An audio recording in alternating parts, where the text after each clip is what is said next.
सर्व माझ्या सहकाऱ्यांनी माझ्याबरोबर काम करण्याचा निर्णय घेतला, भारतीय जनता पार्टीमध्ये प्रवेश केला, मला पाठिंबा दिला.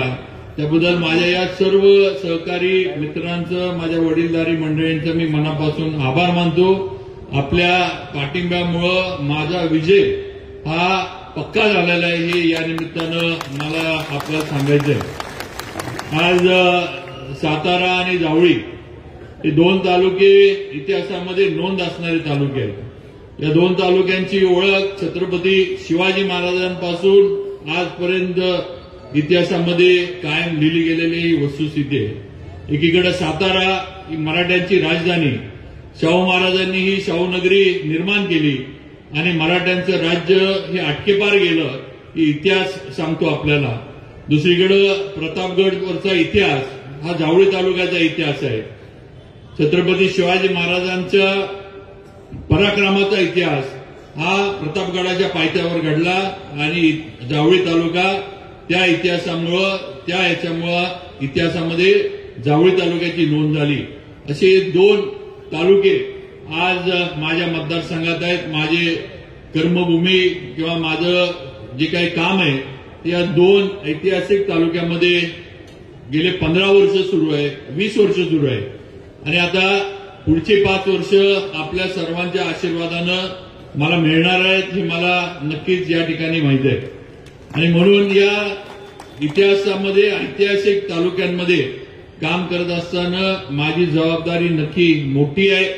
मला अजून प्रभावीपणे अजून चांगल्या पद्धतीनं काम करून दाखवायला लागणार याची मला 100% जाणीव आहे आणि पुढच्या 5 वर्षामध्ये तेच करण्याचा निश्चय मी अगदी मनापासून केलेला आहे. आज इथं आपण सगळे या सांगता सभेला एवढ्या मोठ्या संख्येनं उपस्थित आहात. सातारा तालुक्यातील प्रामुख्यानं सर्व मंडळी आणि सातारा शहरातील सर्व वडीलधारी तरुण मित्र माझे मोठ्या संख्येवर आलेत आणि सगळ्यात महत्वाचं म्हणजे सगळ्या माझ्या लाडक्या बहिणी इथं आलेल्या आहेत. हे लाडक्या बहिणींकडे बघितल्यानंतर मला एक लक्षात येतं की बहिणी जरी एकट्या आल्या असल्या तरी घरातली 4 मतं त्या घेऊन आलेल्या आहेत. त्या घरातल्या मतांना काय सुट्टी त्या देणार नाही जे आम्हाला माहित आहे. त्यामुळं माझ्या विजयाचे शिल्पकार या सगळ्या माझ्या लाडक्या बहिणी असणार आहेत की 100% मला आणि महायुतीच्या सर्व कार्यकर्त्यांना याची जाणीव आहे. तेव्हा आपण आला, आपलं मनापासून स्वागत करतो. बंधू भगिनींनो, खरं म्हणजे तुम्हाला माहित आहे की या तालुक्याला आणि या जिल्ह्याला सुद्धा वारसा आहे. छत्रपतींचा वारसा आहे, समर्थांचा वारसा आहे, भारतरत्न डॉक्टर बाबासाहेब आंबेडकरांचा वारसा आहे. आज या राजवाड्याच्या पुढे आपण इथं गांधी मैदानावर आहे, ही प्रतापसिंह हायस्कूल, या ठिकाणी डॉक्टर बाबासाहेब आंबेडकरांनी शिक्षण घेतलेलं आहे हे तुम्हाला आम्हाला सगळ्यांना माहीत असलं पाहिजे. आणि म्हणून आज एवढा वारसा असणारा आपला तालुका, आपला जिल्हा, आपला जावळी तालुका आज आपण सगळेजण या जिल्ह्यामध्ये आपण राहतो याचा अभिमान तुम्हाला मला सगळ्यांना आहे. चव्हाण साहेब असतील, कर्मवीर अण्णा असतील, अशी अनेक मंडळी झाली. नंतरच्या काळामध्ये माझ्या आजी राजमाता सुमित्राराजे भोसले असतील, कैलासवासी श्रीमंत छत्रपती प्रतापसिंह महाराज असतील, कैलासवासी अभयसिंह महाराज असतील, या सर्वांनी आम्हाला घरातल्यांना, आम्हाला कुटुंबातल्यांना वारसा घालून दिलाय. त्यामुळे या वारसा जतन करण्याचं काम हे आम्हाला सगळ्यांना करायला लागतं. हा वारसा जो आहे आपण लक्षात ठेवा की हा सत्तेसाठी वारसा नाही आहे, हा जनसेवेचा वारसा आहे, हे महत्वाचं आहे. आज आपण ज्या घराण्यातनं येतो या घराण्यातनं पिढ्यानपिढ्या सर्वसामान्य लोकांना आधार देण्याचं काम केलं, सर्वसामान्य लोकांच्या मागे उभं राहण्याचं काम केलं. छत्रपती शिवाजी महाराजांनी स्वराज्य स्थापन केलं आणि हे स्वराज्य सर्वसामान्यांच्या मावळ्यांच्या ताकदीवर स्थापन केलं. त्यामुळे तिथून हा वारसा या घराण्याचा चालत आलाय आणि आजपर्यंत तो चालू ठेवण्याचा प्रयत्न आम्ही सर्वजण करतोय. आज मी असेल, उदयनराजे असतील, आम्ही सुद्धा काम करत असताना आमच्या पूर्वजांचं जे काही सगळं काम आहे, जे काही त्यांनी केलंय ते बघून आम्ही दोघं पण काम करत असतो. हे आपल्याला या निमित्तानं मला सांगायचंय आणि मला खात्री आहे की पुढच्या 5 वर्षामध्ये नक्कीच आतापर्यंत सातारा जसा इतिहासात नोंद होता तसं आता या साताऱ्याचं म्हणजे सातारा म्हणजे नुसता आपला सातारा शहर किंवा तालुका नाही, तर या सातारा जिल्ह्याची आता नवी वाटचाल सुरू झाली हे लक्षात ठेवा. या ठिकाणी उदयनराजे केंद्रात गेले, मला आता आपण राज्यात परत पाठवणार आहे आमदार म्हणून, आणि 100% या सातारा जिल्ह्यामध्ये महायुतीचे उमेदवार हे मोठ्या मताधिक्याने विजयी होणार आहेत आणि महायुतीचा बालेकिल्ला, भाजपचा आणि महायुतीचा बालेकिल्ला म्हणून हा सातारा जिल्हा नावारूपाला येणार आहे. त्यामुळे आपल्या जिल्ह्याची प्रगती आता कोणी थांबवू शकत नाही, आपल्याला कोणी अडवू शकत नाही. हा खऱ्या अर्थानं आता आपल्या प्रगतीचा रथ जो आहे तो आता भारतीय जनता पार्टीच्या नेतृत्वाखाली आणि आपले खासदार उदयनराजे असतील, सर्व माझे जिल्ह्यातील सहकारी असतील, भारतीय जनता पार्टीचे घटक पक्षांचे सगळ्यांच्या माध्यमातून आपण आता सातारा जिल्ह्याची घोडदौड ही सुरू केलेली आहे. आता मागं वळून बघणे नाही, आता फक्त या जिल्ह्याचा विकास, या सातारा शहराचा विकास आणि या साताऱ्याची जावळीची प्रगती हे झालं पाहिजे. एवढाच निश्चय इथून पुढे 5 वर्ष मनामध्ये ठेवून आपल्याला काम करायचे आणि हे करून दाखवणार हा शब्द आज या गांधी मैदानावर आपल्याला सर्वांना मी देऊ इच्छितो. त्यामुळं आपण सर्वांनी जो विश्वास माझ्यावर दाखवलाय तो 100% कामाच्या माध्यमातून येणाऱ्या 5 वर्षात परत एकदा आपल्याला सिद्ध करून दाखवेन की आपण योग्य माणसावर विश्वास टाकला, योग्य उमेदवाराला आपण निवडलं आणि मला मुंबईला पाठवलं. मला मगाशी अशोक बापू म्हटले की तुम्ही मंत्री झाल्यावर आम्हाला वेळ द्या. बापू, मंत्रीपद हे माझ्या दृष्टीनं फार काही महत्वाचा विषय नाही. आमदार असताना पण मी मंत्र्यांनी एवढी कामं केली आणि जर संधी मिळाली तर त्याच्या पुढे जाईन. त्यामुळं मंत्रीपद हा म्हणजे हे तुमचं माझ्याबद्दलचं प्रेम आहे की बाबा तिथं जावेत, बसावेत. तर बापू तुम्ही कधीही या, कधीही मला सांगा, हाताला धरून तुम्ही कामं करून घेऊ शकता. तुमच्यापेक्षा वयानं मी लहान आहे, त्यामुळे तुम्ही कधीही मला सांगू शकता की आम्हाला हे करायचंय, किंवा आरपीआय किंवा आमच्या दुसरे पण सगळे मित्र पक्ष आहेत, हे सगळ्यांचा अधिकार आहे माझ्यावर. आज माझ्या या विजयामध्ये तुमच्या सगळ्यांचं योगदान, हे सिंहाचा वाटा सगळ्यांचाच आहे हे लक्षात ठेवा. यामध्ये शिवेंद्रराजे हे फक्त निमित्त आहे, मी फक्त एक माणूस आहे, एक व्यक्ती आहे. ताकद माझ्या मागे जी आहे ती तुमची सगळ्यांची आणि स्टेजवर बसलेल्यांची ताकद आहे. माझी एकट्याची ताकद मर्यादित आहे. तर तुम्ही माझ्या मागे उभं राहिलाय, तुम्ही माझ्यावर विश्वास ठेवलाय आणि पुढे जाण्याचा आदेश हा तुमच्या माध्यमातून मला मिळालाय. त्यामुळे माझी ताकद आहे हे आपण सगळ्यांनी लक्षात ठेवावं. त्यामुळे नक्कीच आपल्या सर्वांना केंद्रबिंदू मानून मी काम करत राहीन. माझे सर्व घटक पक्षातील इथं असणारे नेते, कार्यकर्ते या सगळ्यांना माझा शब्द आहे की आपण एवढ्या दिलदारपणे मला निवडून देण्यासाठी सगळं जे काही आतोनात प्रयत्न आपण करताय त्याबद्दल आपले मनापासून आभार. आणि पुढे सुद्धा आपल्याबरोबर मी कायम आहे एवढं माझ्या मित्र पक्षातल्या सर्वांनी लक्षात ठेवावं. कुठेही मी तुमच्यासाठी पण कमी पडणार नाही हा शब्द या निमित्तानं आपल्याला मी देऊ इच्छितो. आज सातारा, जावळी हे 2 तालुके माझ्या मतदारसंघात येतात आणि या माझ्या दोन्ही तालुक्यांचा एक ओळख जी आहे हे डोंगरी तालुके म्हणून ओळखले जातात, दुर्गम तालुके म्हणून ओळखले जातात. गेल्या 10-15 वर्षामध्ये जेव्हापासून मी आमदार झालो तेव्हापासून माझं एकच लक्ष होतं की माझ्या तालुक्यामधले प्रत्येक गावात, वाडी वस्तीपर्यंत डांबरी रस्ता पोहोचला पाहिजे आणि मी ते करून दाखवलं. हे इथं अगदी ठामपणे उभं राहून मी बोलू शकतो. आज माझ्या गाळदेव सारखं टोकाचं गाव असेल महाबळेश्वरच्या इथलं, किंवा माझं बोरगाव मोठं बागायती गाव असेल, किंवा परळी तालुक्यातलं शेवटचं परळी भागातलं झांबे हे पाटणच्या हद्दीवरचं गाव असेल, आज प्रत्येक गावाला आत्ता जरी जायचं म्हटलं तरी तुम्ही डांबरावरनं पोचता. ही वस्तुस्थिती, हकीकत आज या तालुक्यामध्ये मला निर्माण करता आली. आज त्याचा उल्लेख सुरभीताईंनी केला.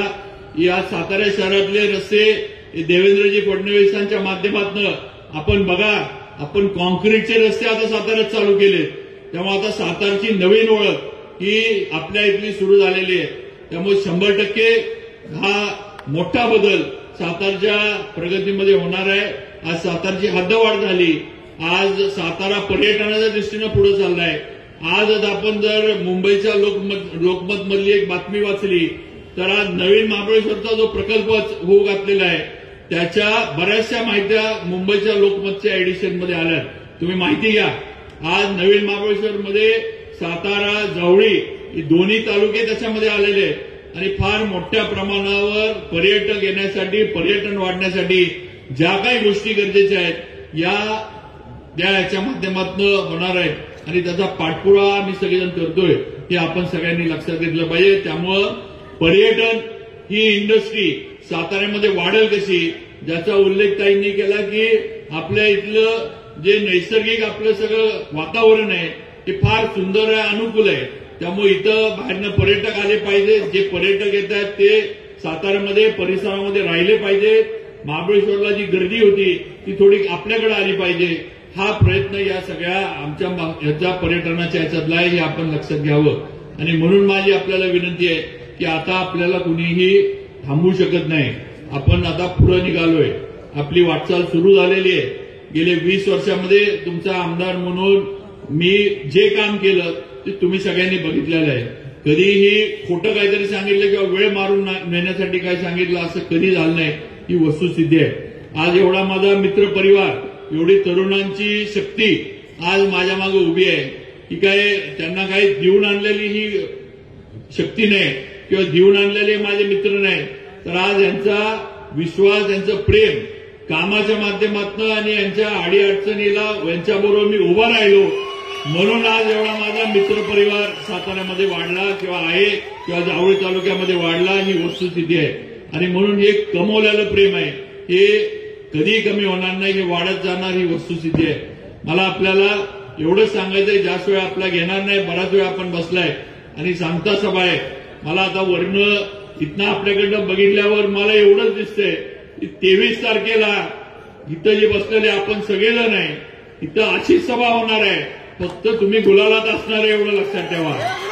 गुलाल परमेश्वरानं गुलाल आपल्याला अगदी असा देऊ केला. आता फक्त 20 तारखेला तो आपण परमेश्वराकडनं हातात घ्यायचा आहे आणि तुमच्या आमच्या सगळ्यांच्यावर उधळायचं आहे एवढं लक्षात ठेवा. बाकी मला विरोधकांबद्दल काही बोलायचं नाहीये कारण त्यांच्याबद्दल बोलण्यासारखं आहेच नाही. काही केलेलं नाही, काही घेणं नाही, देणं नाही. नुसतं उभं राहायचं म्हणून ही मंडळी उभी राहिलेत. त्यामुळे यांच्यावर काय बोलायचं, काय टीका करायची. काम केलं असेल तर आपण चुका काढू शकतो.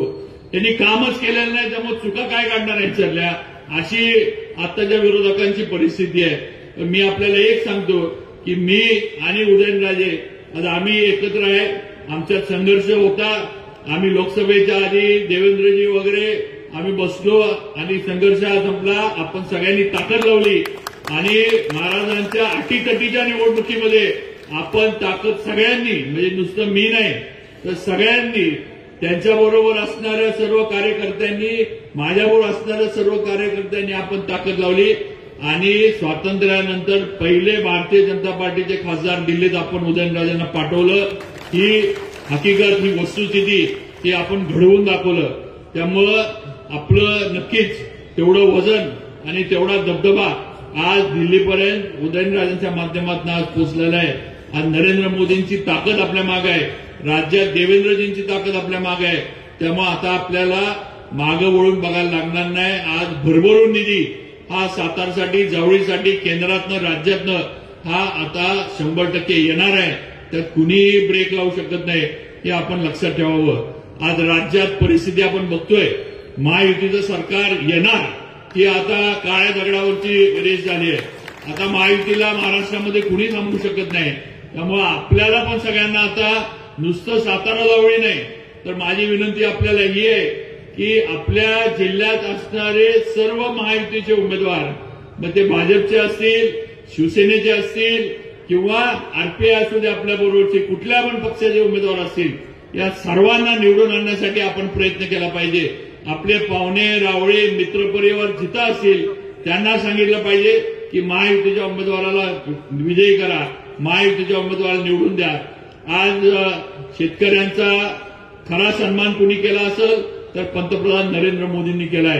आज भगिनींचा, बहिणींचा खरा सन्मान कुणी केला असेल तर एकनाथ शिंदे, देवेंद्रजी आणि अजितदादांनी केलाय.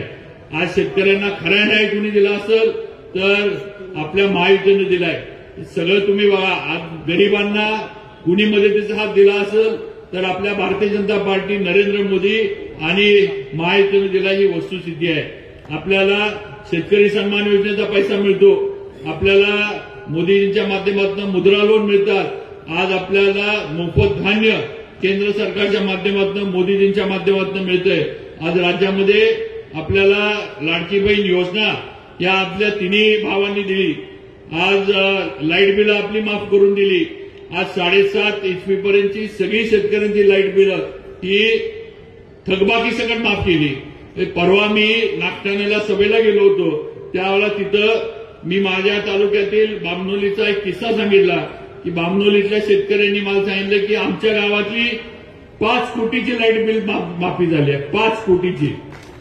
मी म्हणलं बामनोली तसं नागठाण्यापेक्षा छोटं गाव आहे, म्हटलं नागठाण्याचा आकडा किती असेल मला माहित नाही. त्यावेळेला माझे तिथले जे उमेदवार भाजपचे आपले आहेत मनोजाला म्हणले की नागठाण्यामध्ये 20 कोटीची माफी राज्य सरकारकडनं लाईट बिलाची मिळाली आहे. या रकमा छोट्या नाहीयेत. ते शेतकऱ्याला खऱ्या अर्थानं त्याच्या पायावर उभा करण्याचा निर्णय महायुती सरकारनं आणि देवेंद्र फडणवीसांनी घेतलाय, लक्षात ठेवा. आणि म्हणून माझी आता विनंती आहे की ज्यांनी दिलंय त्यांच्या मागे उभा राहण्याची वेळ आली आहे. आपण वेगळ्या भावनेच्या याच्यामध्ये जाऊन कोणतर काहीतरी भावनेला हात घालतंय म्हणून आपलं नुकसान करून घेणार आहे.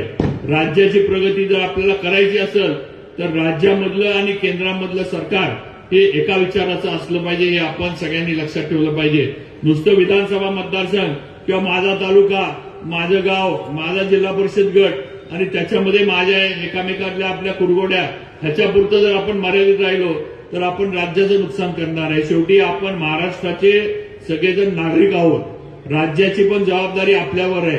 राज्याची प्रगती जर करायची असेल तर केंद्र आणि राज्य सरकार हे एका विचाराचे पाहिजे.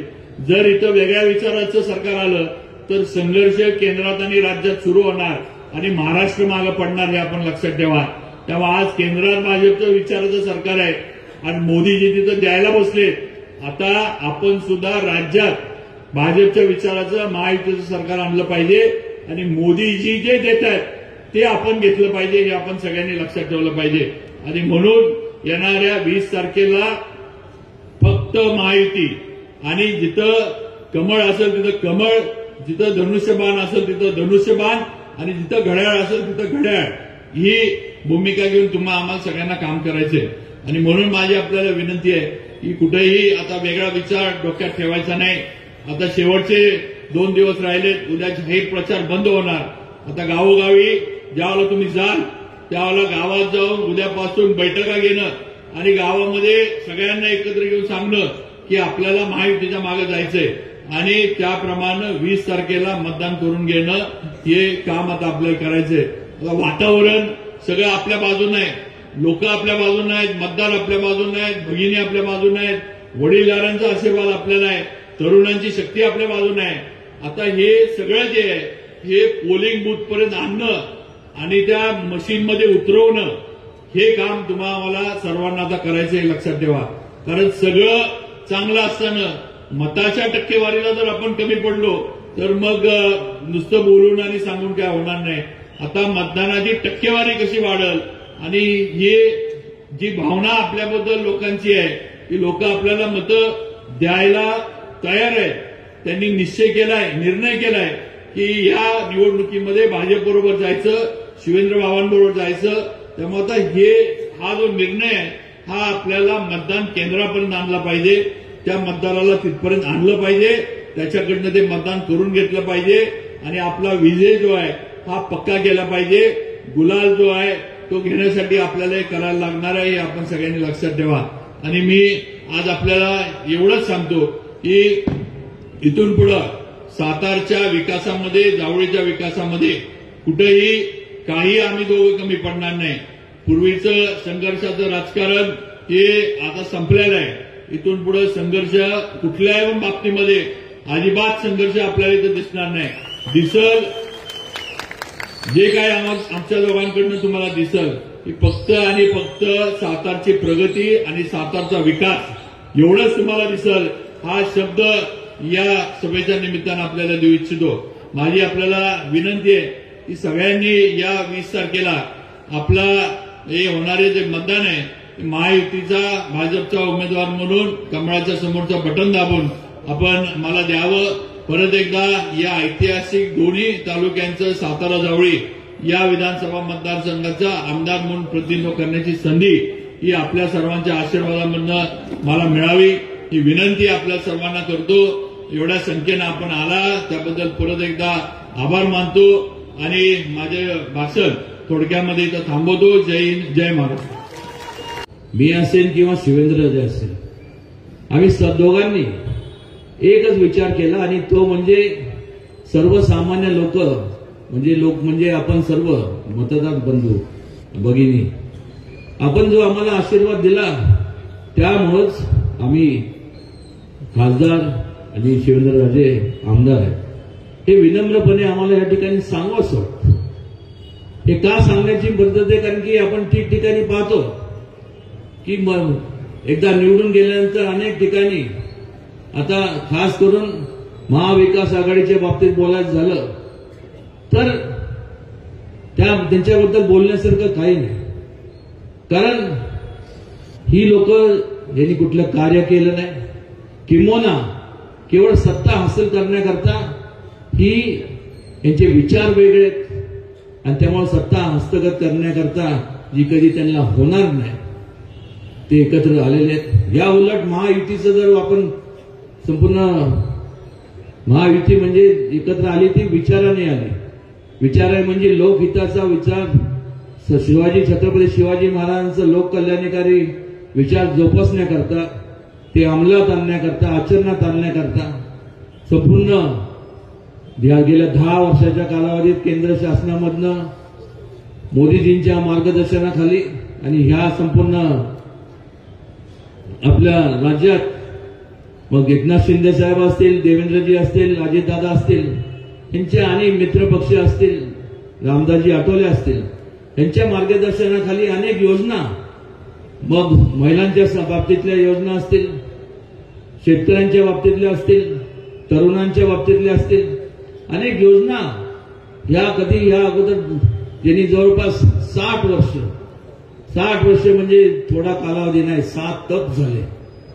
स्वातंत्र्य नंतरचा काळ बघितला तर केंद्रात आणि या संपूर्ण देशातल्या प्रत्येक राज्यात काँग्रेसची राजवट होती. पण मात्र त्या ठिकाणी आपण जर पाहिलं तर त्यांनी कुठल्याही प्रकारच्या ह्या योजना खरं तर त्या काळात राबवल्या गेल्या पाहिजे होत्या. पण का राबवल्या गेल्या नाही कारण की कुठली योजना राबवत असताना मनापासून अंतःकरणातनं लोकांच्या बद्दल आदरभाव पाहिजे, लोकांच्या बद्दल कळवळा पाहिजे, हा त्यांच्याकडे नसल्यामुळं या योजना राबवल्या गेल्या नाही. आणि मग जे लोक मग एकनाथजी शिंदे असतील, त्याचबरोबर अजितदादा असतील, मग त्याचबरोबर जे प्रगतीच्या मार्गाने महायुतीच्या बरोबर आले त्या लोकांना कालच संपूर्ण ज्येष्ठ म्हणजे वयाने ज्येष्ठ असलेले पवारसाहेब यांनी उद्गार काढला की गद्दार म्हणून. गद्दारी कशामुळे आणि गद्दारी केली म्हणजे काय केलं नेमकं. आज ज्या लोकांनी आपल्याला आशीर्वाद दिले ह्या सर्व लोकांच्या प्रती त्यांच्यापर्यंत विकास कामं न्यायचं असेल तर महायुतीशिवाय पर्याय नाही म्हणून त्यांनी मार्ग बदलला. या उलट मला त्यांना प्रश्न विचारावा वाटतो की या अगोदर 60 वर्षाच्या कालावधीमध्ये हे सगळं घडलं असतं तर आज ही परिस्थिती नसते. पण ते घडलं नाही आणि महायुतीचं शासन यावं म्हणून लोकांची इच्छा होती म्हणून परिवर्तन घडलं. आणि त्यामुळं 60 वर्ष भूलथापा ज्यांनी मारल्या आणि त्यांची खून पण काय मिळाली, तुतारी म्हणजे फक्त अफवा पसरवण्याची तुतारी, भूलथापा मारण्याची तुतारी. आणि त्या तुतारीच्या माध्यमातून आज सुद्धा ठिकठिकाणी या संपूर्ण महाराष्ट्रावर जाऊन आम्ही हे केलं ते केलं, जे केलं नाही ते सांगण्याचा प्रयत्न करतात. शिवेंद्रराजेंच्या विरोधात जे उभे आहेत, नाव मला आठवत नाही पण जे असतील ते, त्यांना पण चिन्ह काय मिळालं, मशाल. वा, चांगलंय. आता ते मशाल घेऊन काय करतात ते आपल्याला माहिती आहे. उदयनराजे आणि शिवेंद्रराजेंनी या मतदारसंघात जेवढे कामं केले ते असं शोधत फिरतात किती एवढे कामं झाले. पण आता वेळ गेलेली आहे, विड्रॉलची तारीख संपलेली आहे. त्यामुळं तुम्ही निश्चिंत राहा शिवेंद्रराजे. त्या समोरच्या जो कोण असेल त्याचं डिपॉझिट 1,01% जप्त झाल्याशिवाय राहणार नाही. या उलट एक तर काय करायचं नाही. अमोल कोल्हे सारखा एक खासदार आहे पण बोलायची पद्धत नाही. एक तर स्वतः काय करायचं नाही.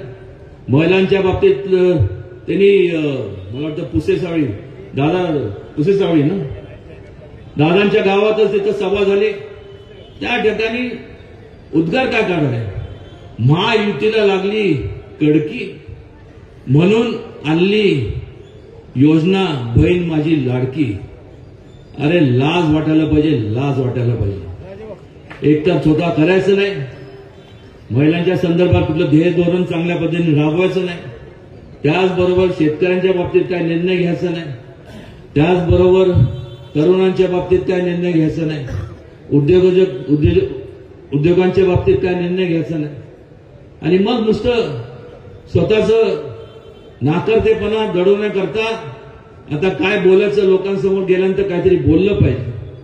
ह्यामुळं नुसतं हे चुकीचं आहे, हे वाईट आहे, हे नाही.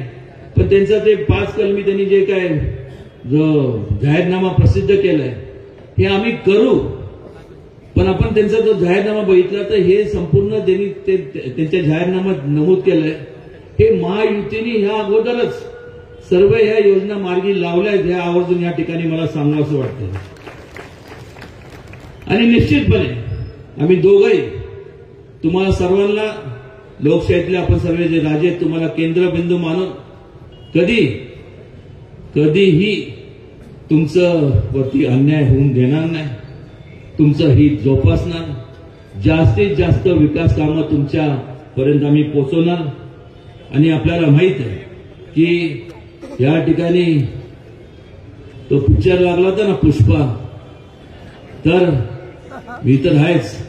पण आता शिवेंद्रराजांनी मला मागं पाडलं कारण की ती माझ्याकडे ते नाहीये. त्यामुळं ते काय डायलॉग काय होता, कभी झुकेगा नाही. तसं आम्ही दोघंही पुन्हा अन्यायाच्या पुढे तुमच्यावर अन्याय होता तसा काही झुकणार नाही. तुम्हाला केंद्रबिंदू मानून तुम्हाला जोपासण्याचं काम करणार. आणि मला खात्री आहे ज्या प्रकारे शिवेंद्रराजेंचा झंझावात आहे तो झंझावात मोठ्या प्रमाणात असाच चालत राहावा. जास्तीत जास्त मताधिक्याने आपण त्यांना निवडून द्यावं आणि केलेल्या कामाची त्यांना पोचपाती आपण द्यावी. आणि बाकीचं जे उरलेलं जे असेल बाकीचं उरलेलं पण आहे ते सगळ्यात महत्वाचं आहे. ती जबाबदारी कशी पार पाडायची ती माझ्यावर सोपवा एवढं आश्वासन या ठिकाणी देतो. दुसरं म्हणजे आज या ठिकाणी आपण सर्वजणात वेळ बराच झाला त्यामुळे जास्त वेळ घेणार नाही. प्रत्येक वेळेस आपण ऐकतो फतवा. आता एकच फतवा की शिवेंद्रराजेंना मोठ्या मताधिक्याने विधानसभेत पाठवा. आणि का नाही होतकरू आहे संपूर्ण सगळीकडं मनापासून अंतःकरणातनं लोकांच्या हृदयात आता ते स्थान निर्माण केलंय. आणि जास्तीत जास्त संपूर्ण माझ्या आणि खास करून त्यांच्या हातून जास्तीत जास्त लोकांची सेवा आमच्या हातून घडावी एवढंच या ठिकाणी आमच्या दोघांची इच्छा आहे. आमचा दुसरा कुठलाही म्हणजे की बाबा निवडून ह्या करता यायचं त्या करता यायचं असं नाहीये. निवडून एवढा करता यायचं की तुमची सगळ्यांची सेवा करायची आम्हाला संधी मिळावी एवढ्या करता. आणि ज्या वेळेस पद असतं त्यावेळेस ती कामं जास्तीत जास्त विकासाची कामं तुमचे कुठे अडीअडचणी असतील ते सोडवण्याकरता त्याच्यात मोठ्या प्रमाणावरती त्याचा उपयोग होतो. आणि फार मी बोलत नाही पण खरोखर चांगल्या मोठ्या मताधिक्याने माझं तर मत आहे. मागच्या वेळेस शिवेंद्रराजे 2 क्रमांकांनी आले त्यावेळेस मला वाटतं 1 क्रमांकाला अशोक चव्हाण होते, 2 नंबरला शिवेंद्रराजे आणि 3 नंबरला मला वाटतं अजितदादा होते. यावेळेस 2 NB ना ओनली 1 नंबर मताने आले पाहिजे. बस एवढं उराशी हे गाठ बांधा, खूनगाठ बांधा ती तुम्ही बांधलेली आहे. आजची सभा पाहून खऱ्या अर्थाने ज्याला आपण म्हणतो ना डोळ्याचं पारणं फेटलं अशी ही सभा आहे.